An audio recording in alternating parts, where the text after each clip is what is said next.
If you like Southwest flavors, this is the one to watch. Southwest is going full on brunch with these breakfast burritos. To amp these up, I am cooking my own dried black beans. Why? Because it's better. Slowly cooked with just a few aromatics, they come out the perfect texture. Wrap them up with some scrambled eggs, chorizo, and some cheese, and then sear it off and you have a perfect breakfast burrito fit for a brunch. And it's all coming up on today's Wise Guide. I don't know what it is about breakfast, but there's something about putting it all together in a burrito that just makes it delicious. It could be that I really love those Southwestern flavors too. You know, the ones that are really muddled together and you get a little bit of that chili, a little bit of that chorizo sausage, some eggs. It's just really filling. It gets all those cravings that you really have, and it's all just wrapped up in one bundle, so it just seems perfect. The one thing that takes a little bit more time with this is making your own black beans, but let me tell you something. When you make your own and buy good quality dried black beans, or any dried bean for that matter, you get such a much better bean. In the can, they're often almost mushy because they have been overcooked, they really have no flavor. But when you cook your own, you can add all the aromatics, all the flavors that you want, cook them perfectly to have a tender, yet a bean that stays together and just has that perfect creaminess on the inside. Guys, like sometimes I just make beans and I just eat them because when you make your own, they're just good. And they're like the perfect leftover for the rest of the week because they keep so well and you can do anything with them.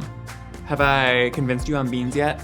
If not, stick with me because guess what? We're gonna be making some dried beans and you're gonna love them. There is always an argument whether you wanna soak beans or whether you don't. You can go either way on this, but when you soak them, they're just gonna cook a little bit easier. And I also like to add some salt when I soak them because it's almost like brining them. You add just a little bit more flavor. So to soak them, put your beans in a large kettle, add some water, and some salt. Stir it together, cover it, and then chill it until it is done. This can take anywhere from 6 to 8 hours. I usually just like to do it overnight so I don't have to think about it. Once they're soaked, you can just drain them. Just make sure to rinse them well to get all that soaking liquid off. Then put them back into that kettle. Add some fresh water, a little bit more salt.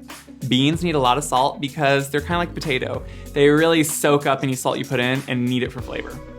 Just to up the flavor factor a little bit, add in some ground cumin and some ground chili powder. I don't always use bought-in chili powder, but sometimes it just adds that right bit of flavor.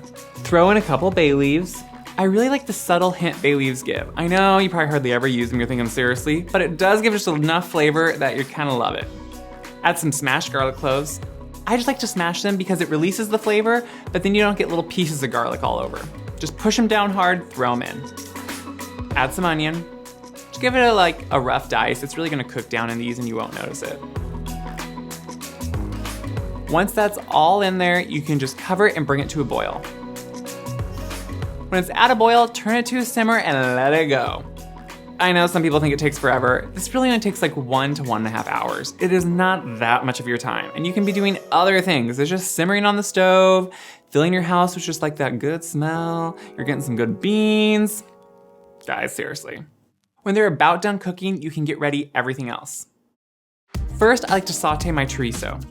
You know I'm a big fan of chorizo. It is just a sausage, but with those Southwestern spices and flavors.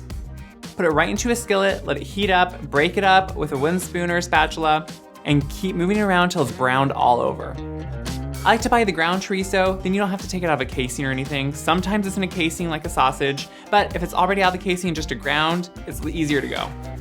When it's done, remove it from the skillet, and then, just to add more flavor, we're going to mince up a jalapeno and throw it right into the skillet and get it sauteed up. If you're a little averse to too much spice, make sure to take out that pith and the seeds. The real spice is actually in that white pith, but just take out the whole thing, cut it up in small planks, and then just mince it up finely. You don't want any big chunks of jalapeno in your eggs. Crack all your eggs into a large bowl. Break them up with a whisk until they're smooth. Add in some salt and some pepper. You know eggs need to be seasoned.